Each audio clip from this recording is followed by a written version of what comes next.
about to get started. Well, good morning, everybody, and welcome to Darwin Perennial Days. This is, what, the 7th or 8th? 7th or 8th. We think it's the 8th this We got to year. go back into the archives. I'm Chris Beytes from GrowerTalks magazine. A beautiful day here in West Chicago, and I am here with a dry and somewhat tanned Mike Kloppmeyer. Good morning, Mike. Good morning, Chris. You must be happy about the weather. We're thrilled today. We traditionally have rain on this date, and it's an absolutely gorgeous day.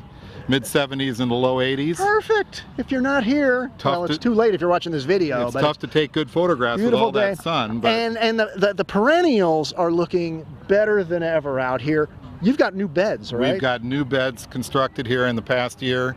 Landscape blocking on the outside, new drainage system, new automatic irrigation system, and most of the beds have been replanted. So they're gorgeous right now as a first-year flowering planting, and it'll be fantastic next year to see how these plants will perform in the Zone 5 hardiness. Right, which kind of shows that Ball and its Darwin division is serious about this perennial stuff, huh? We're making some great progress on developing seed-raised perennials through Keef Seed to vegetative and tissue culture-raised perennials with Darwin.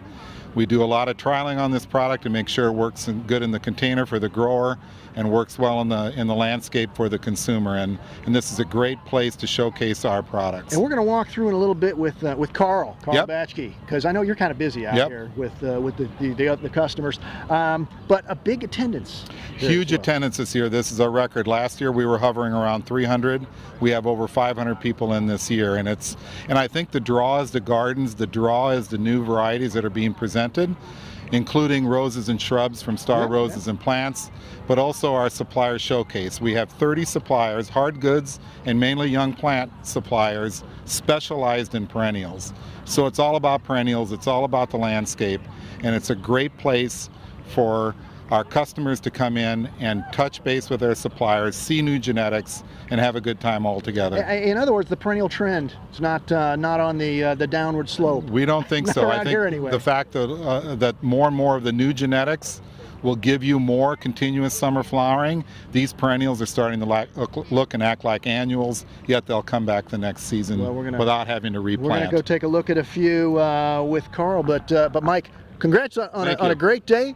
Weather looks like it's going to hold. And it's going to hold, and it's a fabulous day, and we appreciate you folks coming today. All right, let's go look at some perennials, shall we?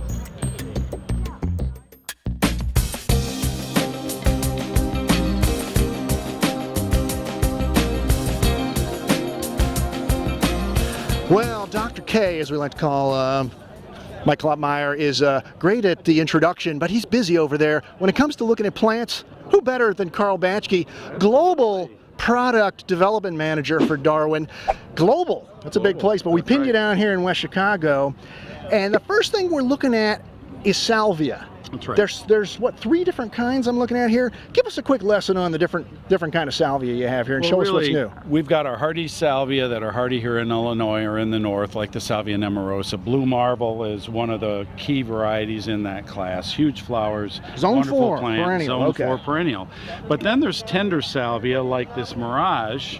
And this one is called Hot Pink, and many consumers in the north don't know the plant because it's not hardy. This is a greggii. This is Salvia greggii. So it's still a perennial, but it's more tender, only Zone 7. Correct. So it's a perennial in the south and annual in the north, but with this kind of show, I can't believe that northern gardeners wouldn't really appreciate it.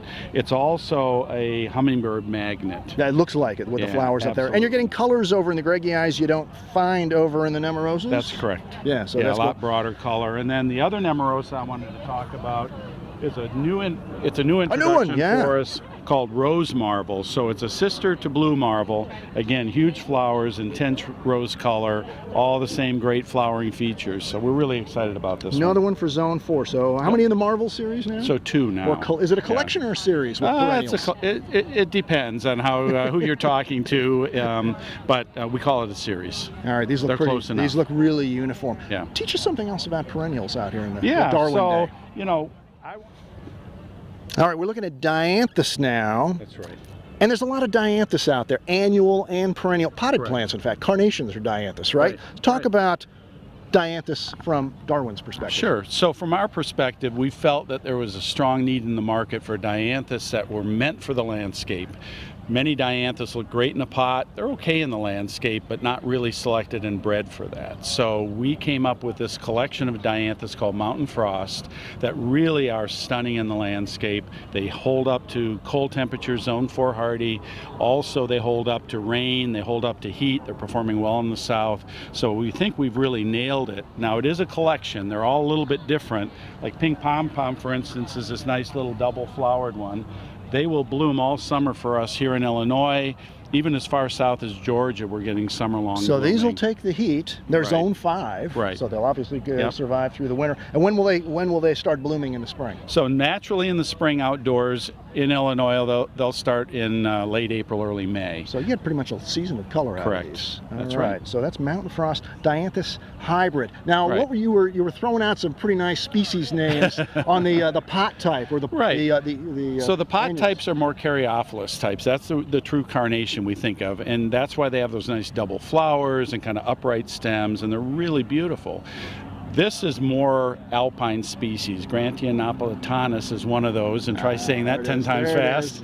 But that's one of the species in this Mountain Frost, and there's multiple other ones. The breeder was really a plant collector as well, so he brought in a lot of different species to help give us that heat tolerance, plus the cold tolerance and rain tolerance. Very nice. Well, let's go see what else we can find. Sure. New and interesting here at Darwin Perennial Days. Cool. We're standing now at bed 5, and you said this was the pollinator bed. Yeah, it was Carl. designed as a pollinator bed. However, most perennials are pollinators, so that's a good thing. It wasn't difficult That's true. to There's come up with a nice... not a single thing out here that doesn't have bees and hummingbirds buzzing That's around. exactly right. But these were kind of pulled out specifically. So talk Right. about some things. Right. If a grower or retailer wants to put together a hummingbird collection, some of the things that you think would be good to add in there. Well, and again, we talked earlier about Salvia. So we have the Salvia greggii here. Again, very much a hummingbird pollinator. What are these magnet. across the bed over here? Those are really spectacular. Yeah, so we have Monarda on the other side. Monarda, the yep. bees and butterflies just love Monarda. In fact, the common name is bee balm. There you go. And some salvia over there. That's We've right. already talked More about salvia. We've got Ligularia,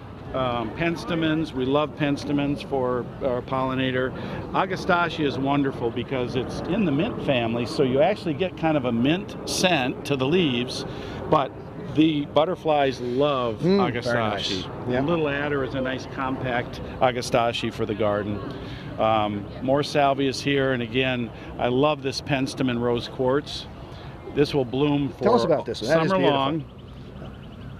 Tubular flowers. And Penstemon's very interesting because it has 5 stamens. That's where Penstemon comes from. I learned that from Dr. Alan Armitage. How do you like that? He's roaming around out here somewhere. I know, we'll have that's to, right. We'll show off our intelligence about that. Exactly.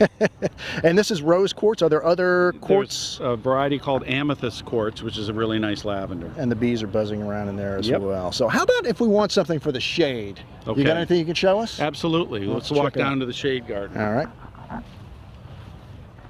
Well, when we transition from sun to shade, that can be a challenge for a lot of consumers and gardeners and so on. And we've kind of got that right here. We're right on the edge. I'm standing in the sun and it's shady right here. Right. So what do you do in that part of your yard that's morning sun, afternoon shade, etc.? And we're showing that in some of the beds here, where we've got product that is not just a Heuchera, it's not just a hosta. Those are great plants, but there's a lot more for shade than just those two. And some examples here are things like the Ajuca is a ground cover, and this Silver Queen is really bright. You can see how nice and variegated Really and makes a shady bicolor spot it is. pop. And I love the Geum here does. next to it. Cocktails Alabama Slammer. Alabama Slammer. And Great this will name. do well in that transition area. It needs about a half a day of sun, but it'll grow fine under those conditions. Really vivid color there. You've got Buddleia in here We too. got Buddleia. They'll do well in a half a day of sun. So you've got CranRazz, which is that wonderful deep rose color.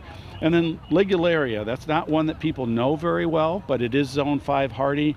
This one has that nice golden colored flower. They all will flower to some degree, but there's some with multicolor foliage. I like the height it gives in the middle of the bed, along with the Crocosmia, which Absolutely. I really love these Yep. bright red flowers and the reed type of Exactly. grassy foliage. Yeah. Crocosmia is a beautiful plant, and again, you see what it does as a background in the bed with shorter plants like the Triceratops. And it'll take front. how much shade there? And this will take about a half a day of shade as well. So it gets morning sun, afternoon shade. That one's called Lucifer. That's fine. It probably likes That's it right. hot. And Lucifer is one of the most hardy of the Crocosmia, so that's why it's used a lot in landscapes. All right, then if we're going to go to full shade, show us a Right. few of the popular Right. varieties there. So full shade varieties, as we kind of come around the corner, Brunnera has been one that is very, very popular. Look how silver this Alexander's Great is. So you see all that silver in the foliage.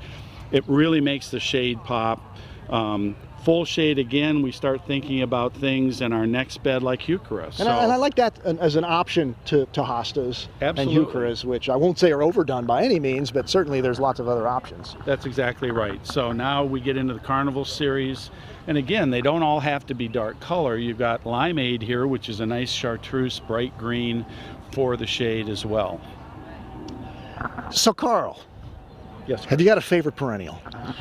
I would say We've looked at how many as out a here. class, Salvia would be my favorite because of the diversity. There's a lot of North American native salvias, so I tend to be kind of dialed into that one. Yeah, well, there's a lot more than just salvia out here at Darwin Perennials Days. Carl, thanks so much for the quick tour, the lesson.